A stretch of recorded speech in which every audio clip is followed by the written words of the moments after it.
በቅርቡ የፊታችን ወርሃ ግንቦት ላይ በሚካሄደው ብሔራዊ ምርጫ ላይ እንዳልወዳደር በመገፋቴ ምርጫው ላይ ተሳትፎ አይኖረኝም ሲል የገለጸው የኦሮሞ ነጻነት ግንባር ኦኔግ የአመራሮቹ መታሰር፣ የጽህፈት ቤቶቹ መዘጋትና የፖለቲካ አውድ መጥበብን በምክንያትነት መጥቀሱ የሚታወስ ነው። ባለፈው ወርሃ ሐምሌ 2012 ዓ.ም በግንባሩ አመራሮች መካከል የተፈጠረውን ውዝግብ ለብሔራዊ ምርጫ ቦርድ ሲያቀርብ የነበረው ፓርቲው ችግሮቹን በጠቅላላ ጉባኤ እንዲፈታው የሚል ምክር ሀሳብ ከቦርዱ መሰጠቱም እንዲሁ የኦሮሞ ነጻነት ግንባር ጊዜያዊ የህዝብ ግንኙነት ኃላፊ አቶ በቴ ኡርጌሳ እንደሚሉት በሕገ ደንባችን ላይ የተቀመጡትን ነገሮች አዲሱ አዋጅ ጋር ማስታረቅ አሜንድ ማድረግ እንዳለብን ከዚህ አዋጅ መውጣት በፊት የተቋቋሙ ፓርቲዎች በሙሉ ሕገ ደንባቸውን ከዚህኛው አዋጅ አንቀጽ 74 አንጻር እንዲያስተካክሉ ለብዙዎች ነው የተነገረው። እኛ ጠቅላላ ጉባኤ የምናደርግበት የራሳችንን ጉዳዮች ስላሉን ለማድረግ እቅዳለን። ይሄ ግን ከምርጫ ጋር ምንም ተያያዥነት የለውም። ለሌሎችም እንደተባለው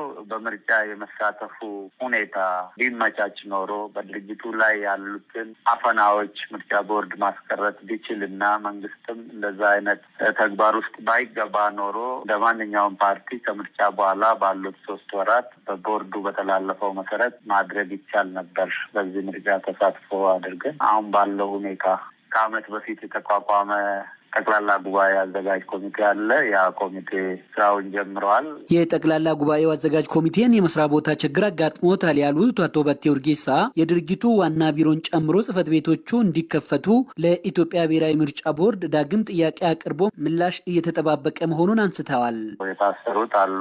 ሀገር ውስጥ ባሉት ግን እንቅስቃሴ ተጀምረዋል ማለት ነው። ኮሚቴው ዝግጅቴን አጠናቅቄያለሁ፣ በዚህ ቀን ጠቅላላ ጉባኤ ማድረግ ይቻላል የሚል የውሳኔ ሀሳብ ሲያቀርቡ በዛ መሰረት የሚደረግ ይሆናል። ውዝግብ ውስጥ ከገቡና ሊቀመንበሩ አቶ ዳውድ ኢብሳን ሲከሱ ከነበሩት ከፓርቲው አመራሮች አንዱ የሆኑት የኦሮሞ ነጻነት ግንባር የህዝብ ግንኙነት ኃላፊ አቶ ቀጀላ መርዳሳ እንደሚሉት ግን ከምርጫው በፊት ሊደረግ የታቀደው ጠቅላላ ጉባኤ ተጓቶ የቀረው በአመራሩ ፍላጎት ማጣትና ውሳኔ ሰጪነት አለመቀላጠፍ ነው። ጠቅላላ ጉባኤ ለማካሄድ ከአንድ ዓመት በፊት ነበር ቀጠሮ የተያዘለት። ጊዜ ወስደን እንድንሰራበት ሀሳብ ነበረን፣ ውሳኔም ነበረ።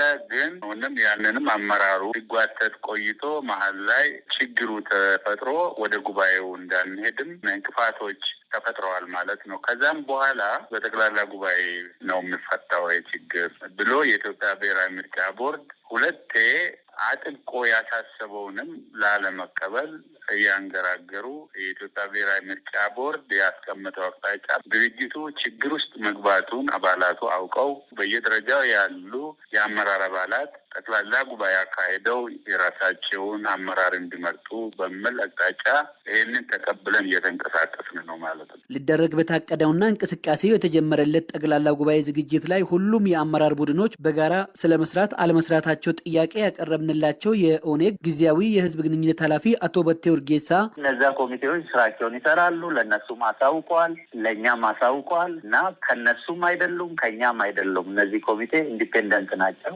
ማዕከላዊ ኮሚቴ ወይንም ብሔራዊ ምክር ቤት ነው የመረጣቸው። እነዛ ሰዎች 5ቱ ሰዎች የዚህ ኮሚቴ አባል አልነበሩም። እኛም የዚህ ኮሚቴ አባል አልነበርንም። የተለየ ከነሱ ጋር የማንሰራውም ነገር የለም። የኦሮሞ ነጻነት ግንባርን ሲያወዛግብ በቆየው የአመራሮቹ አንዱ ሌላኛውን መክሰስ ህጋዊነት የጎደለው ነው ሲል በቅርቡ ምላሽ የሰጠው የኢትዮጵያ ብሔራዊ ምርጫ ቦርድ በተደጋጋሚ ባስተላለፈው ውሳኔ ጠቅላላ ጉባኤን ማካሄድ ለሁሉም እልባት እንደሚሰጥ በማመላከት የድርጅቱ መዋቅሮችም ለዚሁ ግፊት እንዲያደርጉ መጠየቁ አይዘነጋም። ለዶይቼ ቬለ ለተጠናቀረው ዘገባ ስዩም ጌቱ ነኝ ከአዲስ